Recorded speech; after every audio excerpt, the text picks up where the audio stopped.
হেই, কি অবস্থা সবার? আপনার ব্যবসার সবচেয়ে বড় সমস্যা কি জানেন? আপনি হয়তো খুব ভালো প্রোডাক্ট বানাচ্ছেন, খুব ভালো প্রোডাক্ট মার্কেটে সাপ্লাই করছেন। কিন্তু আপনার গ্রাহক জানে না সেই প্রোডাক্ট দিয়ে তাদের কি সমস্যার সমাধান হতে পারে। এইখানে গ্রাহকের সমস্যা খুঁজে বের করে তাদের সমাধান দেওয়াই হচ্ছে একটি ব্র্যান্ডের কাজ। এখানে আমি যদি বলতে যাই তাহলে এই জার্নিতে গ্রাহক হচ্ছে আপনার হিরো আর আপনি হচ্ছেন তাদের গাইড। হ্যাঁ, ঠিকই শুনছেন। গ্রাহক আপনার হিরো আর আপনি তাদের গাইড। একজন হিরো যে কিনা প্রবলেম নিয়ে ঘুরছে, সে তার প্রবলেমকে সলভ করতে চাচ্ছে, যে কিনা তার প্রবলেমটাকে দূরে সরিয়ে দিতে চাচ্ছে, তখনই প্রয়োজন হয় একজন গাইডের। আর সেই গাইডের ভূমিকা পালন করে একটি ব্র্যান্ড। হ্যাঁ, সেই গাইডের ভূমিকা একটি ব্র্যান্ড পালন করতে পারে। আচ্ছা, তাহলে একটি ব্র্যান্ড কিভাবে গাইডের ভূমিকা পালন করতে পারে? ধরুন আপনি একটি অনলাইন বুক স্টোর চালাচ্ছেন, সেখানে আপনি বললেন আমরা বই বিক্রি করি। এটা খুব সাধারণ শোনায়।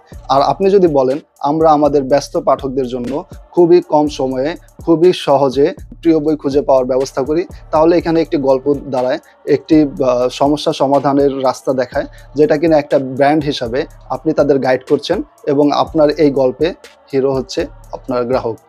আর এভাবেই তৈরি হয় একটি সত্যিকারের স্টোরি ব্র্যান্ড। তাহলে আপনি কি প্রস্তুত আপনার ব্যবসার গল্পকে নতুনভাবে বলার জন্য, যেখানে হিরো হবেন আপনার গ্রাহক আর আপনি হবেন তাদের গাইড?